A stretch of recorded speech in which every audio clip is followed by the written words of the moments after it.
چېرې 12,500 روپۍ د رمضان پیکج په مد کې به تقسیمېږي، ډېرې زیاتې روپۍ دي. مناسب ښېګړه به د غریبانو خلکو وشي، خو دغه پیسې به په صحیح طریقې سره دا حق چې دی دا به حقدار ته ورسولی شي. چیرمن صاحب اکثر دې کې داسې ډېر خلک چې هغه یا سرکاري نوکران یا د بېنظیر انکم سپورټ پروګرام نه پیسې اخلي. وزیر اعلی خیبر پښتونخوا رمضان ریلیف پیکج اعلان شوی دی او په دغه مد کې به 12,500 روپۍ چې صوبایي حکومت د رمضان ریلیف پیکج په مد کې خلکو له ورکوي. دې حوالې سره زمونږ د تحصیل پورن چیرمن عبدالمولا خان سره خبرې اترې کوو چې یاره د دې ریلیف پیکج په حوالې سره څه وایي، د دې به طریقه کار څه وي او دغه پیسې چې دا به چاته میلیږي او په کومه طریقه به میلیږي. بسم الله الرحمن الرحیم. ټول اول خو سهیل خان ستا شکریا ادا کوم او یقینا دا اهمه موضوع وه ځکه چې په روز کال چې کوم پیکج تقسیم شوی و د صوبایي حکومت د طرف نه هغه تقریبا 10-12 ارب روپۍ و. سږ کال بیا حکومت تقریبا 10 لک خاندانو ته 12,500 روپۍ ورکوي. 10 لک خاندانونو نه 10 لک هم څه سیوا کیږي د پاپولیشن په حساب سره ورکړي هر ضلع له. نو زموږ ریسپانسیبیلیټي پکې دا ده په حیثیت قوم چې اوس دا حکومت یو ریلیف ورکړی چې دا موږ حقدار ته ورسو. کوم چې مستحق کسان دي او کوم ان شاء الله تعالی لږ ډېر رحم هم کړی دی که نه چې هغه د ځان سایډ ته کړي او موږ دا ځان وساتي چې یاره چا اوس داسې کېږي. ځکه چې زما دپاره زه به شاټ راشم زموږ خپلې ضلعې له ځکه په ټولو صوبه کې دغه شان سیسټم روان دی. بیا زموږ ضلع ده، بیا زموږ تحصیل دی، خصوصا زموږ حلقې ده. زموږ ضلعې ته تقریبا 27,500 کسانو ته زموږ په ضلع کې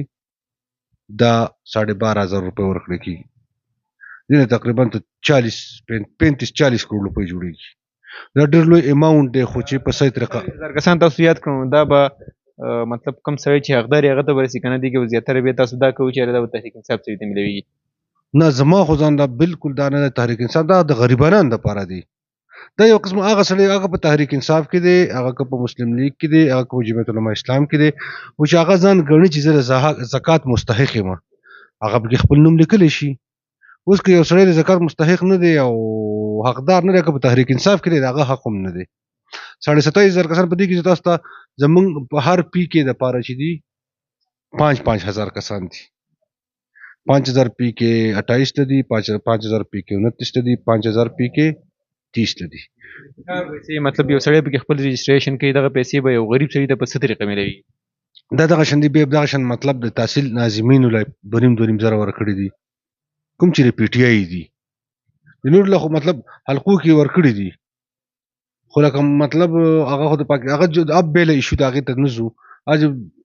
وفاق چې حکومت کوم د پی ټي آی ایم پی د اپوزیشن ایم پی جو هغه له نه ورکوي، ایم این ای هغه له نه ورکوي، هغې له نه ځو. اوس زمونږ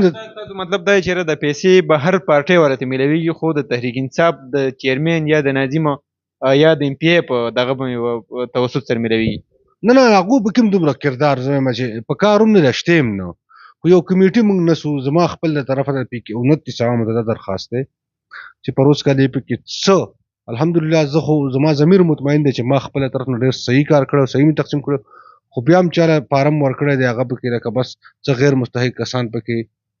10-15% به راغلي. خو بهرحال اوس زمونږ طریقه کار دا دی چې زمونږ په پی کې 29 کې 119 پولنګ سټیشنې دي. په هر پولنګ سټیشن کې به موږ 4-5 تنه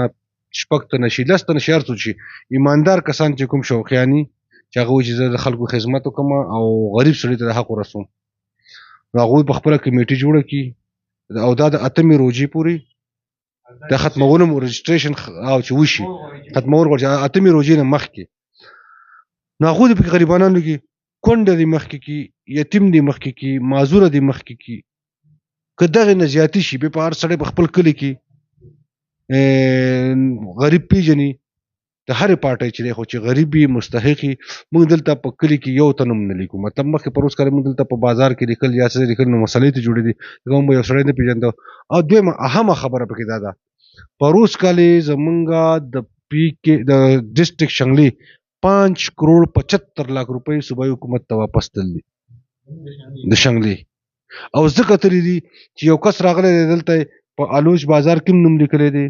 هغه په بنګالۍ کې چا فارم ډکو هغه سره هم لیکلی دی، په مارتون کې چې ډکو هغه سره هم لیکلی دی. نومونو کې ډب لیک نه پکار چې تا الوچ کې نوم لیکو بنګالۍ کې به نه لیکي بیا به پیسې صرف کړي چې تا کوم ځای کې نوم ولیکو نو پیسې ستا لکه مطلب دوه ځایه دې نوم ولیکه نو ستا پیسو خو سر وخوړو هغه بل سړی پکې هم لکه بل به حقدار پکې هم لاړو ځکه چې نومونه ډېر لیکل شوي 5.75 کروڑ روپۍ په روز کال زمونږ واپس شي دي چې هغې کې یا شناختي کارت نمبر غلط لیکلی شوی یا ټلیفون نمبر غلط لیکلی شوی یا ډبل لیکلی شوی دا راته وایي چې یاره 12500 روپۍ د رمضان پیکج په مد کې به تقسیمېږي ډېرې زیاتې روپۍ دي مناسب ښېګړه به د غریبانو خلکو وشي خو دغه پیسې به په صحیح طریقې سره دا حق چې دی دا به حقدار ته ورسولی شي تاسو به څنګه دا ممکن کوئ چې یاره هر سړي ته هغه حق میلوي انشاءالله تعالی زمونږ خو ایمان دا دی روژه په خوله چې لکه مونږ چې حقدار ته ورسي که د هرې پارټۍ اوس خامخا به مونږ په ما تاسو ته ووایي چې زمونږ په 119 پولنګ سټیشنې دي په یو سټیشن باندې تقریبا پروس کال مونږ په وي سی وایس تقسیم کړی وي خو وي سی زمونږ چونکه ډېر غټ دي بیا هغې باندې پته نه لګي نور بل کلي ته نه رسي اوس مثال په طور مونږ په هر سټیشن کې 50 رسي 30 رسي تقریبا 47 48 50 رسي نو هغې کې به دغه 40-50 مونږ په ایماندارۍ کار وکړو که نه نو 100% حقدار ته دا رسېدی شي نو اوس راته دا وایي چې یاره د دې به یو پیری بیا هم چېرته آنلاین طریقه کار هم دی چې یو سړی وایي زه آنلاین ډېټه خپله جمع کوم هغه ته آنلاین میلو شي که نه دا به تاسو دغه کسان لیږئ هغه به ډېټه جمع کوي او په هغه طریقې به کېږي دغه طریقه پکې مختصر وښایي چې یاره طریقه کار یې څه دی اسان دی که دا په هر سټیشن کې به مونږ یو کس ته دا په ایکسل ایپ دی هغه به ولیږو هغه به بیا هغې کې د هغې یو طریقه کار دی به مونږ هر نماینده ته ولیږو کوم فارم نه دا په آنلاین فارم دی او لکه په هارد فارم کې نه دی په موبایل کې به ایپ کې دی په هغه ایپ کې به هغوی خپله انټري وکړي صحیح شوه هر سټیشن نه به 50 85 47 47 50 نومونه تقریبا راځي او موږ ته راولیږي او موږ د هغې نه پیسټ کړو ځکه که دا په کاغذ لیکلی کېږي نو په کاغذ لیکلو کې په روز کال په کاغذ لیکو نو هغې کې بیا غلطي وشي شناختي کارت دی موبایل دی دا پهله پکې آی بي این نمبر هم دی د چا مطلب اکاونټ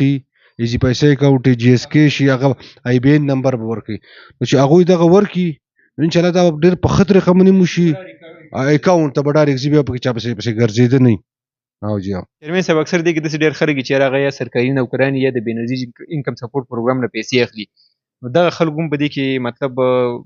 انټري خپله کولی شي پیسې پکې اخیستی شي که نه دغه خلک که فرض کړي انټري وکړي نو څه نقصان په دغه پکې شته بالکل سهیل خان داسې ده چې دغه کې هغه سړي هغو ته هم نقصان دی کوم چې سرکاري ملازم دی ځکه د هغه خو کېږي نه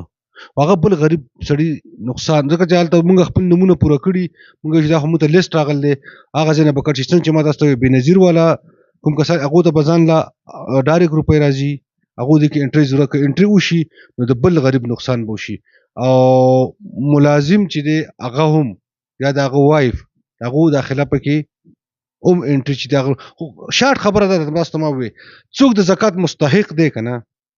چې شی ته د حکومت نه میلاویږي دا د هغه حق دی نو په کار ده چې بل څوک پکې انټري نه کوي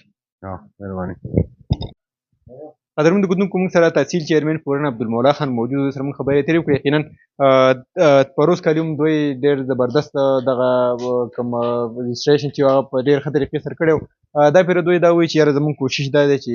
د دې علاقې یا زموږ د ضلع شانګلې هر هغه غریب سړي ته دغه 12500 روپۍ ورسي څوک چې دې مستحق وي په دغه سلسله کې دی وایي چې یاره موږ سره د خلک هم مکمل کوآپریشن وکړي چې څوک مستحق نه وي نو هغه د دې روپو ته لاس نه نیسي او د پردی حق چې دی هغه دې نه وهي ځکه چې که فرض که دغه حق حقدار ته میلاو شي نو 12500 روپۍ دي نو هغې باندې مناسب کار چې دی هغه د خلکو کېدی شي او هغه